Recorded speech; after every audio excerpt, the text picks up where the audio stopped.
সবাইকে অসংখ্য ধন্যবাদ আমার এই চ্যানেলে। আমরা হঠাৎ চলে এলাম অ্যাকচুয়ালি একটা মন্দিরে, একটা রাস্তার ধারে দেখতে পেলাম। সাঁতরাগাছি থেকে আসার সময় রাস্তার ধারে একটা ভালো একটা মন্দির দেখতে পেলাম। জানি না কি মন্দির ছিল, বাট ভিতরে ঢুকে দেখলাম এটা হনুমান মন্দির। আমরা এখন মন্দিরের ভিতর দিকে প্রবেশ করছি। আমার তো খুব মনে মনে খুবই আনন্দ ছিল এই মন্দিরটা দেখার জন্য, কারণ এই রাস্তা দিয়ে আমি বিগত 6 মাস ধরে যাতায়াত করছি। হেঁটে যাওয়ার পথটি বেশ লাল কার্পেট দিয়ে পাতা ছিল এখানে, এবং যেতে যেতে দেখলাম বাঁ হাতেই আমাদের পড়ছে একটা খাবারের একটা ব্যবস্থা। জানি না এটা প্রসাদ বিতরণ কক্ষ কিনা। যাই হোক, আমরা মন্দিরের এই যে সিঁড়িগুলো দিয়ে আমরা সোজা হাঁটতে থাকলাম। হাঁটতে হাঁটতে বেশ আমাদের ভালোই লাগছিল। আমার সাথে ছিল আমার একটা বন্ধু, আমার অফিস কলিগ। আমরা দুজনে মিলে অ্যাকচুয়ালি আমরা কাজের ফাঁকে একটা দুপুরবেলা হঠাৎ বৃষ্টি এলো এবং কোথায় দাঁড়াবো খুঁজে পাচ্ছিলাম না, এবং রাস্তা দাঁড়িয়ে দিলাম একটা সুন্দর মন্দির। তো মন্দিরে আমি ওকে বলাতেই আমি বললাম চলো এটা দেখি, মন্দিরটা ঘুরে আসি। মন্দিরটা খুব সুন্দর ছিল, আমার দেখতে ভালো লাগছিল। দেখতে দূর থেকে, রাস্তা থেকে, হাইওয়ে থেকে, কোনা হাইওয়ে থেকে রাস্তা ধারেই পড়ে এটা। আপনার সাঁতরাগাছি থেকে আপনার ডানকুনি আসার পথে এই মন্দিরটি পড়বে, হনুমান মন্দিরটি। এবং দুজনে মিলে আমরা ঢুকে পড়ি মন্দিরটি দেখতে, এবং একটু হালকা করে ভিডিও করে নিলাম এবং মন্দিরটা ঘুরে দেখলাম।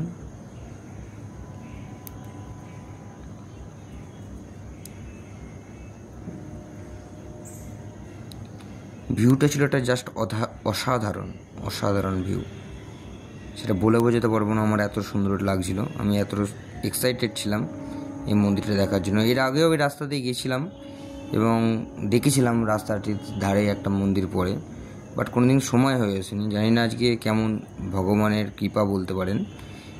এই টাইমেই যখন ক্রস করি মন্দিরটার পাশ দিয়ে, সেই টাইমে বৃষ্টি আসে প্রচণ্ড, এবং আমরা কোথাও দাঁড়াবো বলে ঠিক করতে পারি না। তখন আমরা ডিসাইড করি যে মন্দিরটাই চলো একটু দেখে আসি, এবং বৃষ্টিটা যতক্ষণ না থামছে ততক্ষণ এই মন্দিরেই আমরা একটু ওয়েট করে যাব। যাই হোক, বলতে নেই উপরবেলায় কী পাই, বৃষ্টিটা আসার জন্যই আমরা হয়তো এই মন্দিরে আজকে আসতে পারলাম।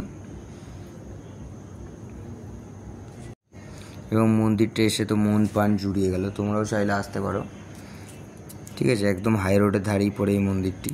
খুব সুন্দর নিরিবিলি পরিবেশ, একদম পরিষ্কার পরিচ্ছন্ন, সুন্দর। জানি না কার কেমন লাগবে। মন্দির থেকে নেমে পড়ে এদিকে আছে যজ্ঞকুণ্ড নাকি, এগুলো যজ্ঞ হয়। এখন তো এগুলো সব বন্ধ আছে।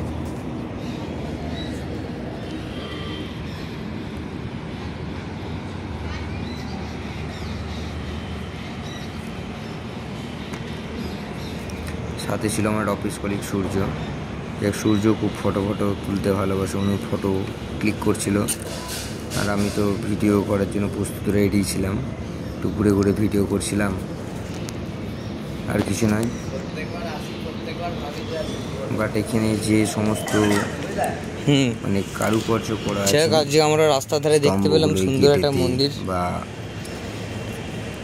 মন্দিরের গায়ে, সেগুলো দেখে আমি আমার খুব ভালো লেগেছে। জানি না, আমরা একটু দেখে নিলাম।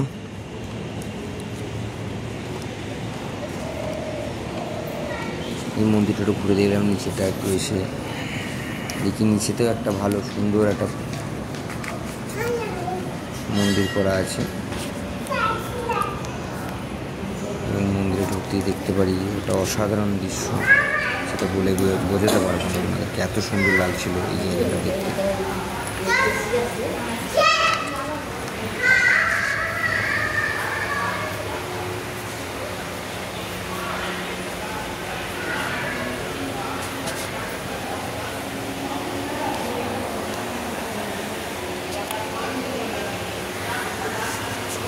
हनुमान मंदिर है ना, पूरा हनुमान मंदिर है।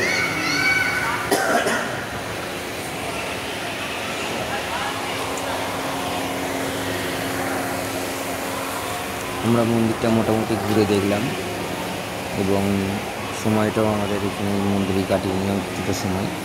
মনটাও শান্তি করে নিলাম, মাইন্ডটাও বেশ ফ্রেশ হয়ে গেল। আমরা দেখে ফেললাম।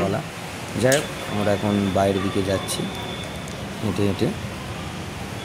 খুবই সুন্দর ছিল মন্দিরটা, হনুমান মন্দির। হঠাৎ করে আমরা রাস্তার ধারে দেখলাম এবং দাঁড়িয়ে একটু ছবি তুলে নিলাম। দূর থেকে মন্দিরের ভিডিও নিলাম, বেশ সুন্দর লাগছে। এটা মেন গেটটা।